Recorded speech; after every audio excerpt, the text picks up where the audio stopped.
사람과 그 사람이 그 관계를 맺는 방법, 바로 이것이 삶의 우리의 기초이고 기본인 것입니다.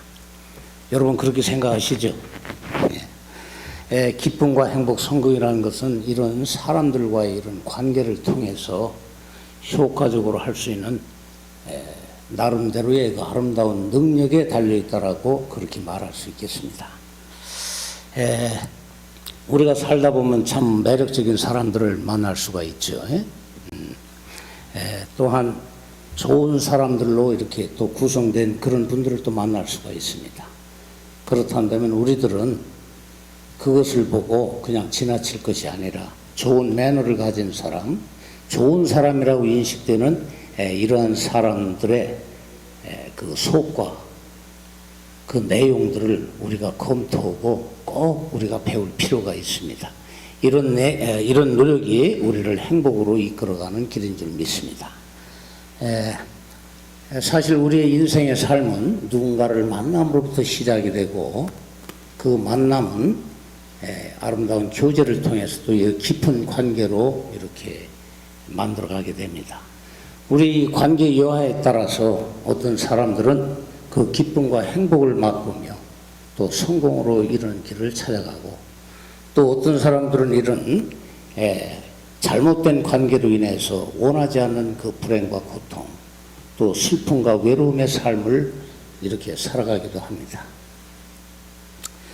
이렇게 우리 인생의 삶은 참으로 누군가를 이렇게 만남으로부터 시작되고, 이러한 만남은 교제를 통해서 깊은 인간관계로 이어지는 것이니까 우리가 얼마만큼 인간관계가 중요한 것이냐, 새삼 말씀드리지 않아도 우리의 인간관계의 우리 인간관계라는 우리 인생의 삶의 전부고 나머지는 부수적인 거라고 그렇게 말씀드릴 수가 있겠습니다.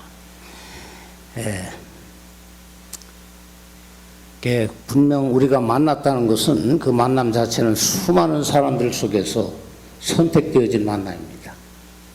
얼마나 그런 소중한 만남이겠습니까? 이러한 소중한 만남을 우리가 지나치면서 보낼 것이 아니고, 이러한 소중한 만남을 참으로 아름다운 관계로, 우리가 행복을 만들어가는 그 관계로 발전시켜 나간다라면 우리는 참으로 지혜스러운 삶을 살고 있다라고 생각을 할 수 있겠습니다. 이러한 소중한 만남을 우리가 어떻게 서로 이렇게 잘 이렇게 이어갈 것인가. 첫째, 우리가 이렇게 사람들을 만났을 때, 또 이 관계에 나갈 때 무엇보다도 우리는 이 사람을 칭찬하고 또 이렇게 존중하고 또 격려하고, 이러한 마음을 가지고 우리가 이 관계를 이뤄갈 때 그 관계는 점차 깊어지는 관계로 발전하게 됩니다. 누구든지 칭찬받기를 다 원합니다. 저 자신도 이 살아가면서 칭찬받는 거 참 좋아합니다.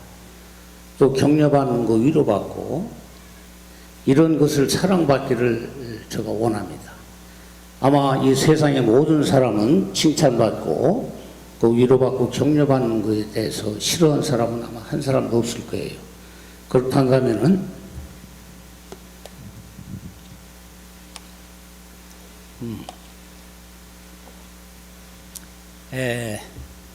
지금 우리 인류 역사상 이 베스트셀러의 자리를 놓치지 않고 있는 우리 성경에 어떻게 기록이 되어 있는가 잠깐 한번 좀 제가 살펴본 말씀을 좀 드리겠습니다.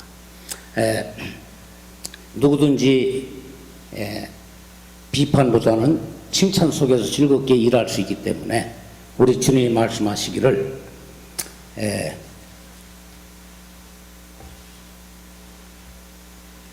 너희가 높임을 받기를 원하면은 남을 높이라. 너희가 남으로부터 인정받고 싶거든 남을 인정하라. 너희가 비판받기 싫으면은 비판을 멈추라는 것입니다. 또 너희가 정죄받기 싫으면은 남을 정죄하지 말라. 이런 것이 우리 그 성경에 이렇게 기록이 되어 있는데, 여기 계신 분들은 혹시 바이블과 가까이 이렇게 친숙히 지내시는 분들이 계시면은 좀 더 깊이 있게 한번 그 마태복음에 들어가서 한번 살펴보셨으면 좋겠습니다.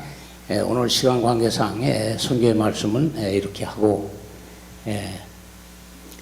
이 말씀 속에서 우리가 남을 칭찬하고 격려하고 위로하고 이렇게 한다는 것은 결론적으로 그것이 내게로 돌아온다는 그런 말씀이죠. 그런데 사람들은 이렇게 칭찬에 인색하고 격려에 인색한 그런 사람들이 있습니다. 과연 그런 사람들에게 어떠한 유익이 돌아갈까요? 남을 칭찬하고 격려한데 그 인색하다면 그것은 어떻게 보면 자신을 돌아볼 줄 모르는 아주 어리석고 교만한 사람들의 그런 세계가 아닌가 싶습니다.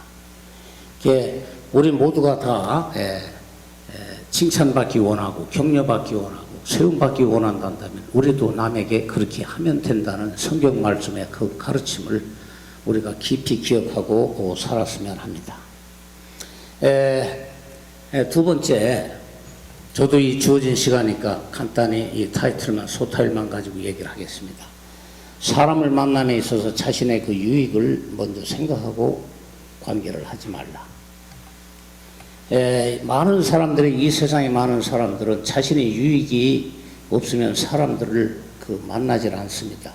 관계를 지속하지 않습니다. 이것이 어떻게 보면은 일상적으로 지금 점점 시대가 험해지면서 이것이 더욱더 심화되는 것 같아요. 그러나 우리의 그 진정한 그런 만남, 나의 유익을 생각하지 않고 그 아름다운 관계를 이루어간다는 것은 우리한테 큰 행복과 성공을 가져다주는 그런 일이라는 것을 앞에도 말씀드렸지만 성경에서도 그렇게 저희를 가르치고 있거든요. 또 성공한 사람들이 정말 돈을 많이 벌어야 성공이냐, 꼭 그런 건 아니지 않습니까? 그래서 모든 것이 다 격이 맞고 기쁨으로 살고 행복하게 사는, 그것도 갖출 걸 갖춘 그런 성공한 사람들은 보면은 이러한 것을 잘 지켜온 사람들로 우리가 볼 수가 있어요. 잠깐 한 예를 들면은 그 철강왕으로 불리는 그 카네기 씨의, 그 사람은 1935년생이죠. 스코틀랜드에서 태어났고, 그가 펜실바니아주로 이주를 했습니다. 13살 때. 그런데 그 사람은 그 가정교육과 물론 어렸지만, 어려서부터 정말 순수한 마음으로 남을 칭찬하고, 존중하고, 격려하고, 남의 일을 내일같이 하고, 남의 유익을 위해서 늘 항상 앞장서는 그런 삶을 살아온 분이었었어요. 그런데, 어느 맑은 날씨에 갑자기 비바람, 천둥이 몰아치면서 비가 내렸습니다. 그런데 길거리 지나고 있던 사람들이 그 펜실바니아주에 있었던 일입니다. 그런데 이 길을 가던 사람들이 어디 비를 피해야 되겠는데 그 스트레스는 바로 전부 다가 가구점으로 다 이렇게 꾸며진 그런 그 노상이었었어요. 어떤 한 사람들은 저쪽에 가구점에 몰려서 비를 피하고 그 처마 밑에, 근데 어떤 한 할머니가 이쪽 코너에 있는 가게로 비를 피했습니다. 그러나 비바람이 세게 쳤기 때문에 그 피를 사실 안 놔줄 수가 없었어요. 한 가구점 안에 있던 점원이 그 사실을 보고 우산을 받쳐들고 밖에 나와서 정중히 그 할머니를 모셔서 가구점 안에 가서 빚어진 그런 몸을 말리시게 날로 옆으로 이끌어 가셨고, 또 머리가 젖었는데 마른 타올을 갖다 주면서 머리를 말리게 하셨어요. 얼마 시간이 지나서 비는 계속 왔는데 밖에 한 승용차가 왔습니다. 그래서 할머니가 나 데리러 왔다고 하면서 젊은이 보고 고맙다고 하고 밖에 나갔어요. 이 젊은이가 그 차가 왔으니까 비 오는데 우산을 받쳐들고 가서 차문을 열어드리고 정중에 모셔드렸습니다. 그리고 며칠 후에 그 가구점 사장 앞으로 한 통의 편지가 왔습니다. 그 내용인즉은 내 어머니가 몇 월 며칠 날 할 때 당신네 가구점에서 이런 친절한 호의를 받았는데 내가 먼저 당신 가구 회사에 내가 감사를 드리고, 두 번째 추신에 거기에 그 젊은 한 점원이 있었는데 내가 이름은 모르지만 그런 분이 있다는데 그분을 좀 찾아서, 마침 내가 가구도 몇 개 오더할 일이 있고 그러니까 내 회사로 좀 보내달라고 했습니다. 그 사장이 금방 많은 종업원이 있는 중에서 찾아서 그 종업원을 보냈습니다.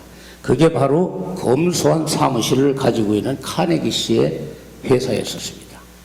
카네기 씨가 그 젊은 사람을 반가이 맞이하면서 당신의 선행 이런 것을 보고 칭찬을 하면서 같은 공감대를 형성한 겁니다. 그래서 지금 이 가구를 내가 오다를 하는데 앞으로 우리 전 회사에 또 다른 곳에 모든 가구는 내가 당신한테 다 일임을 하겠다. 이래서 물론 그 가구점 사장도 굉장히 좋은 일을 만났지만 그 이후에 얼마 후에 그 젊은이는 펜실바니아에서 제일 큰 양심 있는 아름다운 그 가구 회사를 소유하게 됐습니다. 이렇게 자기 유익을 생각하지 않고 평상시의 삶이 남의 유익을 위해서 살았던 그 결과가 바로 이렇게 오는 한 예가 있듯이, 우리의 삶은 먼저 자신의 유익을 위한 것이 아니라 남의 유익을 생각하면서 살아갈 때 우리의 그 행복이 만들어지고 성공의 길로 가는 줄 믿습니다.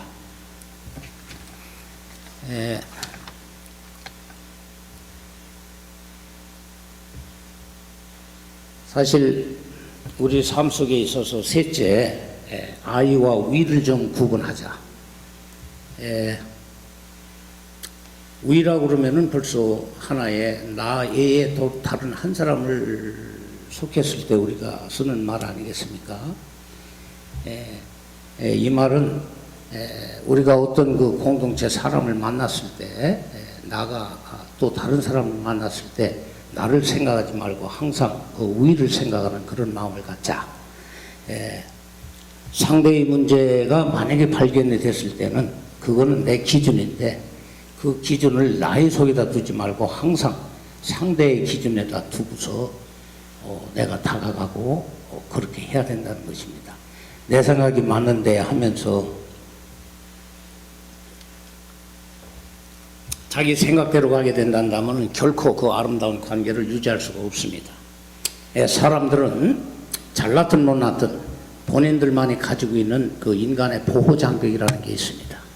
이런 보호장벽이 내가 생각할 때 그 사람이 틀렸다 해서 내가 그 보호장벽을 무시하고 내가 망치를 들고 허무는 꼴에 그러한 다가감이 있어서는 안 되겠다는 것입니다. 내가 위를 항상 생각하고 상대를 생각하고서 내가 상대 속에 들어가서 상대가 스스로 보호벽을 거둘 수 있도록 내가 그러한 노력을 하고 관계를 이어갈 때 우리 속에 그 행복과 성공이 따라오는 줄 믿습니다.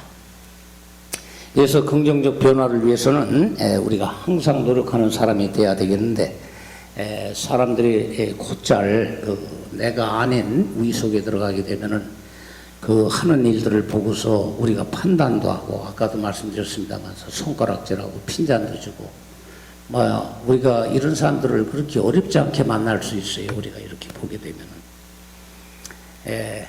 우리는 항상 위 속에 들어가서 상대의 입장을 생각하면서 상대에게 도움을 주는, 상대를 이해하고 품는 그러한 삶을 살아갈 때 모든 것이 잘 이루어질 줄 믿습니다. 내가 상대를 내 안에 두지 말고 내가 상대 안에 들어가서 그 사람과 같이 행동해라. 그러면서 자연스럽게 나를 통해서 그가 변화할 수 있고 나를 통해서 그 사람의 마음의 문을 열 수 있도록 그렇게 노력을 해라. 우리 성공과 행복이 이룬 기쁨이 모든 것은 결코 내 혼자만은 이룰 수가 없는 것입니다. 우리 인간 관계 속에서 다 이루어지는 것이니까 늘 좋은 생각을 하면서 늘 좋은 것에 생각을 하고 늘 작은 것에도 감사하시는 그런 삶을 살으셨으면 좋겠습니다. 왜 그러냐면은요, 작은 시냇물이 모여서 큰 강물을 이룹니다. 우리가 작은 것이라도 늘 좋게 생각을 하고 작은 것에도 상대에게 늘 감사하면은 그 감사가 쌓여서 큰 감사로 이어지는 겁니다. 예, 감사합니다.